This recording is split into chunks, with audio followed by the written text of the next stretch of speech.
வணக்கம் மக்களே, நான் உங்கள் மீன்கார பொண்ணு. இன்றைக்கி என் தம்பிக்கு விருந்து. இனிப்பிலேருந்து ஆரம்பிக்கலாம். கேசரி, சுட சோறு, கோழி குழம்பு, நண்டு மசாலா, காடை வறுவல், காடை சில்லி, பெப்பர் சிக்கன். இது எல்லாமே சமைச்சது நான் தான்.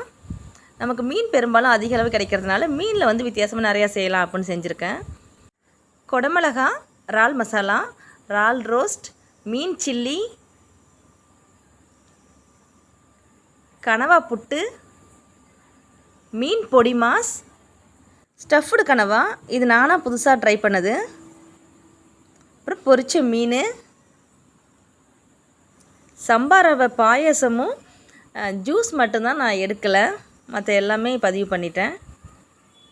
மீன் குழம்பு, இது எல்லாம் தான் என் தம்பிக்காக நான் செஞ்ச சாப்பாடு. உங்களுக்கு இந்த பதிவு பிடிச்சிருந்தா சப்ஸ்கிரைப் பண்ணுங்கள். அடுத்த பதிவில் சந்திக்கலாம். நன்றி.